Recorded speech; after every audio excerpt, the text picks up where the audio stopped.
Hayatında sana sürekli stres, sıkıntı ve rahatsızlık veren o zor insanlardan artık bıktın mı? İletişim kurmanın, onlara ulaşmanın imkansız olduğunu düşündüğün durumlarla nasıl başa çıkabileceğini biliyor musun? Belki de her defasında kendini daha kötü ve daha güçsüz hissederek geriye çekiliyorsun. Peki ya sana bir çözüm olduğunu söylesem? Bugün seninle tam da bu tarz durumlar için tasarımlanmış ve geliştirilmiş, etkili ve bir o kadar şaşırtıcı bir teknikten bahsedeceğim. Gri kaya tekniği. Evet, doğru duydun. Bir kaya gibi donuk ve tepkisiz olmanın gücünden bahsedeceğim sana. Bu videoyu sonuna kadar ama öncesinde bu videoyu sonuna kadar izledikten sonrasında eğer beğendiysen hemen abone ol butonuna tıkla ve bildirimleri açmayı unutma.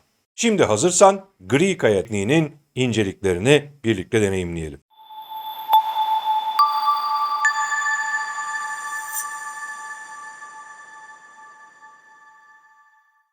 Bak öncesinde şimdi gel şunu kabul ederek başlayalım seninle. Zor insanlarla barışçıl bir şekilde iletişim kurmaya çalışmak çoğu zaman hiçbir sonuç vermeyecek. Belki onlara defalarca lütfen böyle yapma, bu davranışın beni rahatsız ediyor demiş olabilirsin. Hatta dedin. Belki de kalbinin tüm açıklığıyla tüm duygularını onlara dürüstçe açtın. Ama ne oldu? Sonuç olarak hiçbir şey değişmedi. Çünkü bazı insanlar senin zarafetini, nezaketini ve anlayışını bir zayıflık olarak görürler. Onlar için senin hislerin, duyguların, düşüncelerin sadece bir yemdir. Çünkü bu tarz insanlar senin tepkilerinden beslenirler. Sadece tepki gösterdiğinde, üzüldüğünde, sinirlendiğinde ya da suçluluk hissettiğinde onların gözünde bir anlam kazanırsın. Bu da onlar için muhteşem bir zaferdir. Bu tarz insanlara bir avcı olarak bakabilirsin. Evet, sen onların avısın ve bu avı yakalamak için her türlü şeye başvuracaklardır ki bunun içinde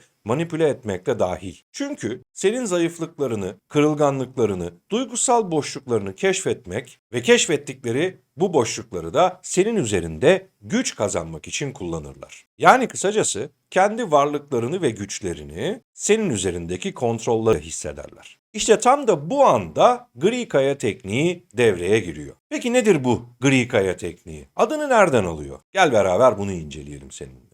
Şöyle bir düşün ve zihninin önüne getir, gözlerinin önüne getir. Bir sahilde yürüyorsun ve bir sürü gri kaya var. Yani taş var. Hepsi aynı renkte, hepsi aynı donuklukta. Bunu unutma. Sence gerçekten hepsi aynı renkte ve aynı donuklukta olan binlerce taşın içinden fark edilmek mümkün mü? Elbette ki değil. İşte bu teknik de bize bunu öğütlüyor. Tıpkı o sahilde yürüdüğünde gördüğün binlerce gri taştan bir tanesi gibi gayet sıkıcı, donuk ve fark edilmeden orada duran taşlardan bir tanesi gibi davranmayı bize öğütlüyor.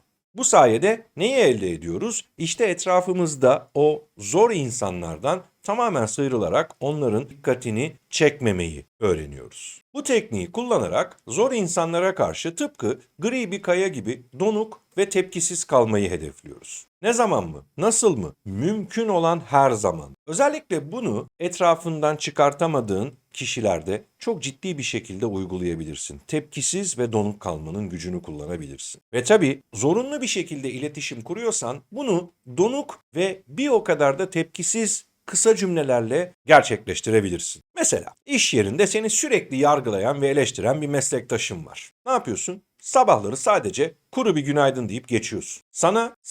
Senin onunla alakalı fikirlerini sorduğunda basit cümlelerle geçiştiriyorsun. Bence iyi, fena değil gibi küçük ve basit cümlelerle geçiştiriyorsun. O senin uzun uzun açıklamalarını beklerken ya da duygu patlamalarını beklerken bu basit cümlelerle şaşırmaya başlıyor. Şöyle düşün, tepkisiz kaldığında senin vücut dilini, bakışlarını ve ona karşı olan tavırlarını incelemeye çalışan birini hayal et karşında. Ama her defasında sana her geldiğinde o ifadesiz bakışlar, o donuk ses tonu, kısa, basit ve geçiştirme cümleleri var karşılaştığı. Bunun sonunda ne oluyor? En sonunda seninle uğraşmaktan vazgeçiyor çünkü istediği tepkileri alamıyor. Ya da bir başka örnek. Aile içinde seni sürekli suçlayan, yargılayan, eleştiren bir akraban var. Ve onunla belirli periyotlarda görüşmek zorundasın. Hatta bazen bu birinci derece akrabaların bile olabilir. Her fırsatta seni suçluyor mesela. Ne kadar bencil bir evlatsın. Bize hiç değer vermiyorsun gibi suçlamalarla senin sürekli karşına çıkıyor. Normalde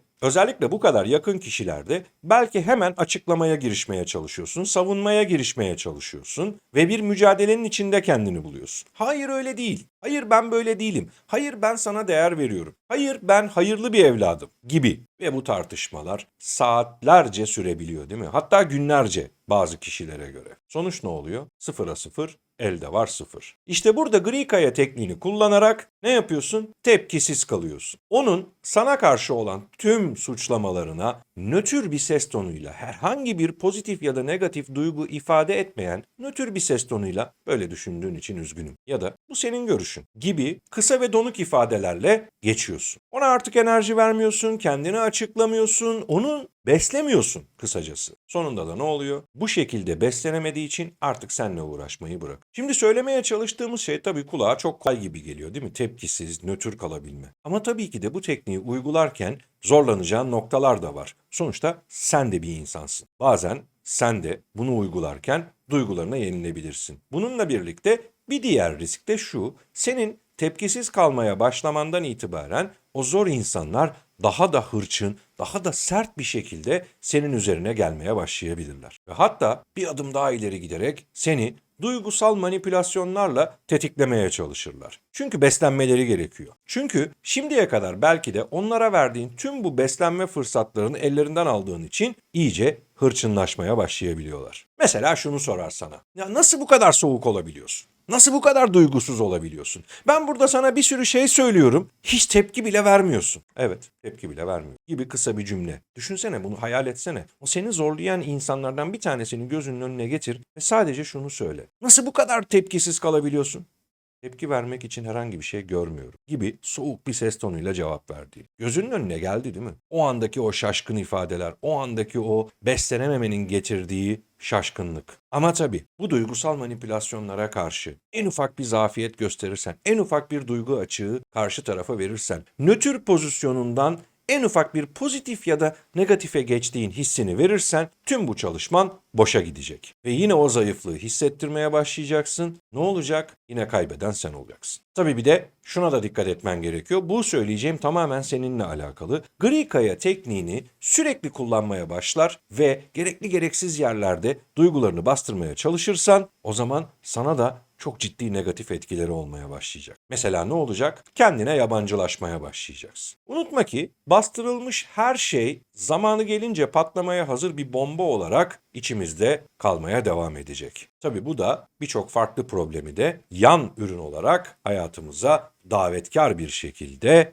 eklemeye başlayacak. O yüzden duygularını gerçekten hak eden insanlarla, hak ettiğine inandığın insanlarla yaşamaktan asla vazgeçme ve bastırmaya çalışma. Ama seni zorlayan, o farklı noktada seni sürekli suçlayan, eleştiren zor insanlara karşı gri kaya tekniğini de uygulamaktan kaçınma. Sonuç olarak gri kaya tekniği belirli zamanlarda sürekli başvurulmasa bile acil durumda ihtiyaç karşılayan bir teknik olarak hayatımızda yer elde edebilir. Ama gerçek bir çözüm istiyorsan önce kendinle yüzleşmeye başla. Şöyle bir içine dön ve kendi zayıflıklarını, daha önceki videolarımda da bahsettiğim zayıflıklarını nasıl güçlü yönlerin haline getirebileceğinin bir farkına varmaya çalış. Ve tabii o zor insanlardan gelecek onay ya da seni destekleme cümlelerini ya da tavırlarını artık beklemekten vazgeç. Unutma, dışarıdaki hiçbir güç içerideki boşluğu dolduramaz. Kendi içindeki güçle barıştığında seni yıkmak isteyenlerin hiçbir gücü kalmayacağı gibi. Evet, gri kaya tekniğini bu videoda deneyimlemiş oldun, öğrenmiş oldun. Bundan sonrasında o zor insanlara karşı uyguladığın zamanlarda kazandığın deneyimleri de bu videonun altına yorum olarak paylaşabilirsin. Yeni videolarımda görüşmek üzere.